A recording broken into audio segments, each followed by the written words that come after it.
ई दीदी जी पूरे भैया जी में केन पड़ा त नहीं खिले ना का कोहा में तो कहां से पड़ के करा फिर सुतर हो एगो नंदी हमरा आज बड़ी ए ने करी देखो त तनी तुम चुगौते बड़ी का बुझा था कि पूरा अपने को तोहरा में डाल देले बड़ी ना ए छोटू जा तो पानी ले तो हो देखो तो बुढ़ो के का भइल बा देखो तो आओ तनी दीदी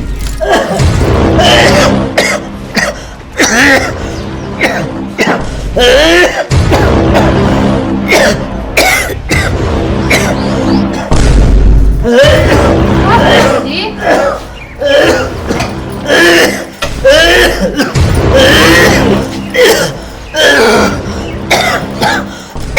का पानी ले रे छुटकी ले तेरे देख तो बाबूजी के का भइल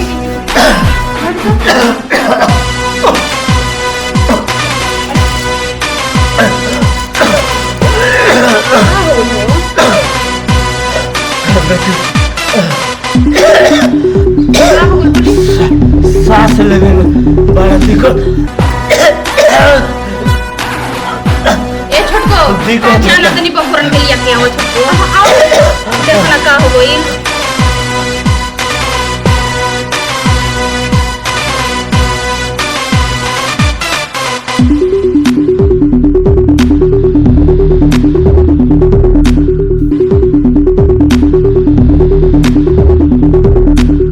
ए जी सुनो तनी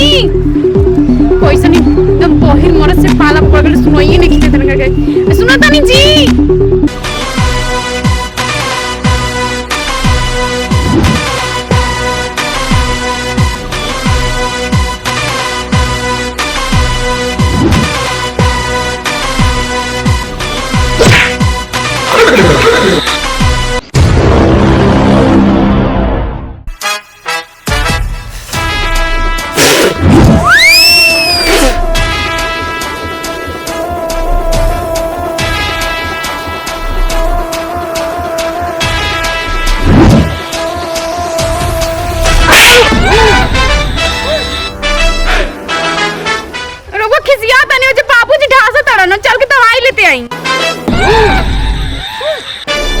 बाबूजी ढांसा टरन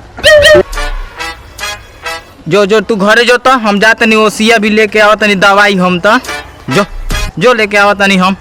चल दार कुदारी ले चल जो घरे जो अभी जल्दी से दवाई लेके आइम अरे जोई बेग दी एगो लाफा एने से जाओ तनी जी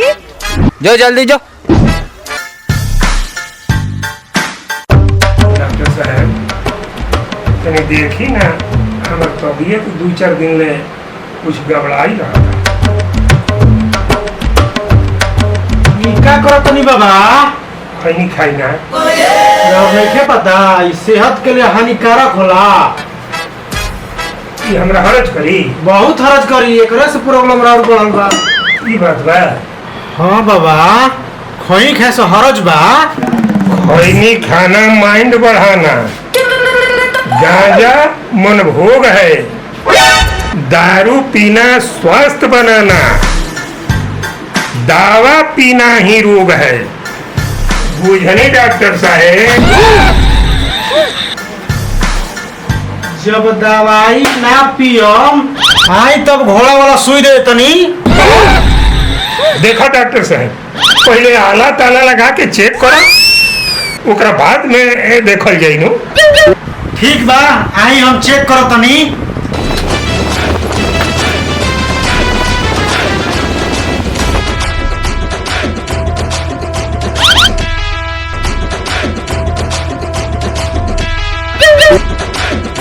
ठीक है दवाई दे रहे हैं आपको तनी बढ़िया दवा दे चिंता मत करी रोगा लगले ज्यादा मुड़े लागल देखी हाँ एमे सुबह शाम शाम के तो हम दारू पी के सुती ना ठीक बा हमार पैसा दी पैसा राउरे घरी ना मिली पैसा राउरे अच्छा तो ई तहार पैसा अगहन में मिली जाता और ऐसे हम उधारी देम तो हमारा बोरिया बिस्तर बना जाए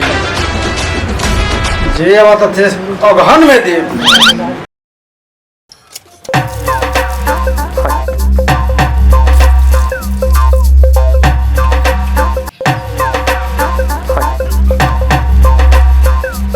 ए ओसी डॉक्टर डॉक्टर ते नहीं खन कहाँ ठीक है लड़की बहुते दिक्कत है बखोरन लागत है कि तार बहुते ज्यादा तबीयत खराब बा लागत है कि तारा के इंजेक्शन देवे के पड़ी। ए महाराज ले तुम डॉक्टर है कि प्लास्टर है ए महाराज ले तुम हमारा दिक्कत बाटे कि माथा के हेने होने लगइले बनी के करा दिक्कत बा वो का है कि हमार बाबूजी के मियाज बहुते खराब बा। अच्छा हम कहीं कि तोहरा तबीयत खराब बनू हमारे पसीने पसीने भइल रहा। ना ना ना वो तो खेता पर से आए रही काम करके तब पसीना पसीना रही। तोहरा बाबूजी के का दिक्कत बा डॉक्टर साहब बाबूजी के सांस ले में बहुते दिक्कत होता दिन भर खांसता ऐसे करता रह। अच्छा रह तारा हम सिरप के सीसी दे तनी ठीक बा डॉक्टर साहब दे ल हई दवाई आ हिला के बाबूजी के पिला दिहा। जी डॉक्टर साहब ठीक बा डॉक्टर साहब कितना पैसा भाई हई रिकॉर्ड 150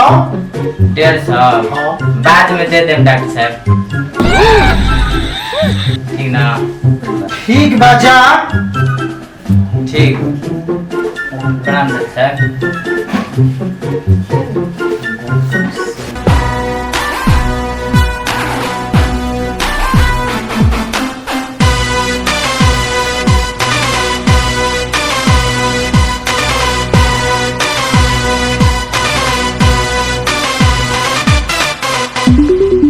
अरे कहाँ बारू जाओ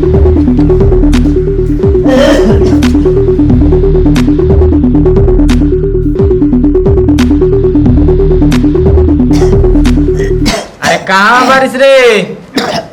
अरे ये मोटकी भौजाई है या कि का है आओ तनी दवाई हमारा अकेले दिया जाई दवाई आवे के नहीं खे आओ तनी ओकरो को साथ लिए ले आओ।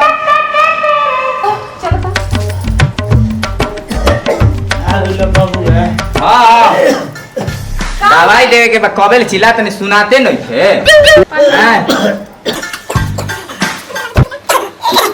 पहले जो जाके सपटा लेके आओ सपटा लेके आओ तो जो जा ना बाबू है दिन भर सिर्फ बना ही खाना ही में रहता रे। अरे लाओ हो जल्दी बाबूआ हाँ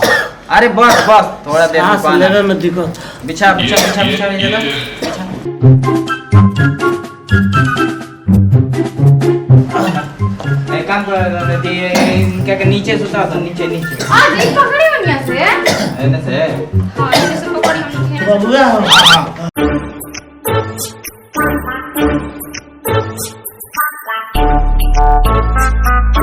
अरे दवाइया पियाई ना जी। ई लो दवाई आ हिला के बाबूजी के पिला दिहा। डॉक्टर साहब कहल हमन की दवाइया हिला के बाबूजी के पिया दी हो। दवाइया हिलावे के कहल हमन की बाबूजी के हिलावे के कहल हमन। बाबूजी के ज्यादा तकलीफ बा, सांस ले में बड़ी दिक्कत होता, हाफतर करत तरन। लागत कि डॉक्टर साहेब बाबूए जी के हिलावे के कहले बारन आ तब दवाई पियावे के कहले बारन। बाबूजी के हिलावे तो पहले तब ही पियावल जी। अरे कहाँ सोचता नहीं जी पियाएंगे जल्दी से। पियावे से पहले काम करो कि तू गोड़ देने हो जा, अब तू मुड़ी देने हो जा। अच्छा ठीक बुढ़ाई बा। लेके तो पटले बानी। हाँ पूरी लगे बानी। तो इनकरा के हिलावा जा पहले, हिलावा जा। हिलाल जाओ। हाँ अरे ऐसे ऐसे हिलावे के बाद कैसे? हाँ ऐसे करके हाँ ऐसे हाँ आ फिर ऐसे आ फिर ओकरा बाद में ऐसे हाँ फिर ऐसे हाँ ऐसे हिलावा जा पहले। तब तक हम खोला था नहीं है। ठीक हो जाएगा। हमारा का बोला जा डॉक्टर साहब बोले हो कि हाँ हिला तो बाबूजी अरे तू धार बोलवा देने। हाँ एकदम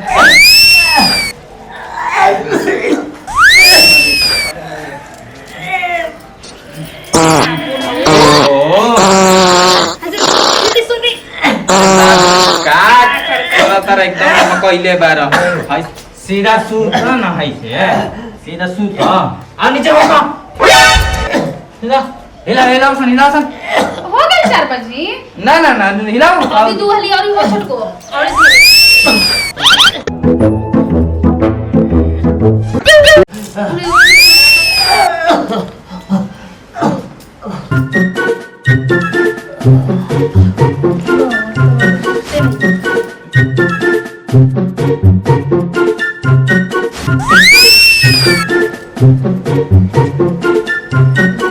बाबूजी बाबूजी बाबूजी ए बाबूजी उठी ना बाबूजी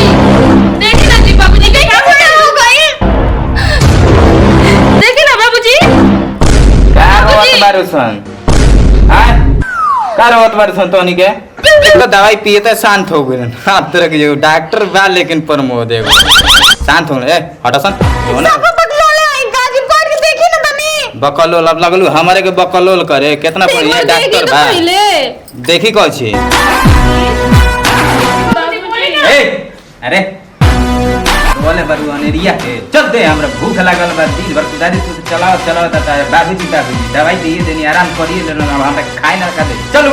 खा दे कौन सा आई दी कौन सा कोई भी देख ले बाबूजी बोलते नहीं कौन बोलते नहीं खंता आराम पे दवाई आराम पे तबे ना तू सुतल बार चल खाना दे ये छटको लागत नु तो वैया सर काड़ा कमर के बा जल्दी सेट कर दे बाबूजी चले चली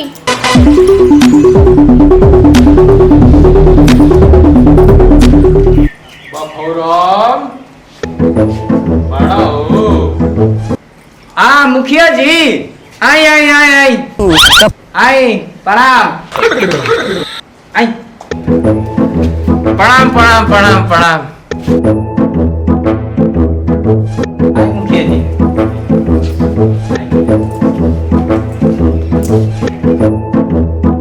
कौनी हो हाँ अरे काका के तबीयत ठीक ठाक बा का देखी ना ये तो दवाई लेके नहीं है परमत डॉक्टर भी से अच्छा अच्छा पिए नहीं तबे ले आराम रहना तो कबे ले ढासत रह ऐसे ऐसे कर लागत के मर गुल बड़ा तना शांत काहे बड़ा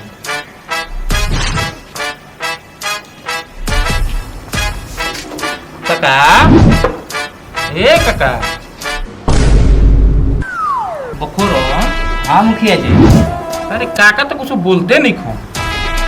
तो दवाइया पियले बारन तो शांत ना रहियन अरे हाँ थवा नहीं के हिलत काम नहीं के करत अरे सुतल मुअल एक न होला तू साफा पर ही चल मिलत उल्टा मुखिया जी काका लागत हो मर गुल निखन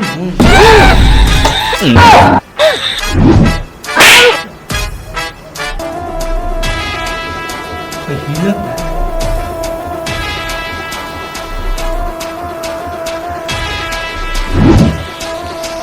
बोरन हाँ मुखिया जी काका तो भी है क्या मतलब मतलब काका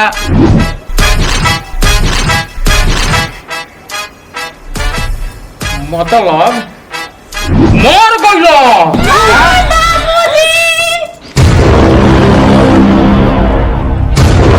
कौन दवाई दिया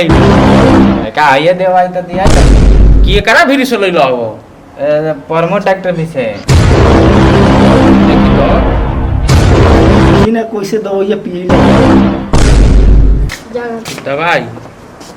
दवाई कैसे पिए लो बताओ तो हमरा के एमे का करे के बाटे बाबूजी के ज्यादा तबीयत खराब रहे डॉक्टर साहब कॉल रहन मियाँ ज्यादा खराब बा तो दवाइया हिला के बाबूजी के पिला दिए तो हम सोचने कि बाबूजी के तबीयत ज्यादा खराब बाटे तो बाबूजी के हिला देनी है पूरा ऐसे ऐसे करके ऐसे ऐसे ऐसे ऐसे फिर ओकरा बाद ऐसे ऐसे ऐसा ही न 5-6 हाली करवानी है यानी दोनों से तब जाके दवाइया पिया नहीं है और का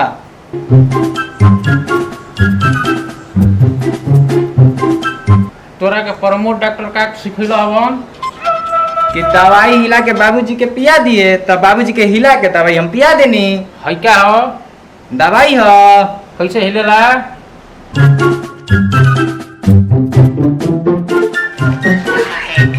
है करा के खोल के ऐसे क के ऐसे पियावे के रहे तू का पीले बड़े सही पिया वाला और तरह करा के तनी हम सिखाई बढ़िया से तनी ना मुखिया जी बहुत बढ़िया से सिखाई बाबू के मुंगा देले बाबू के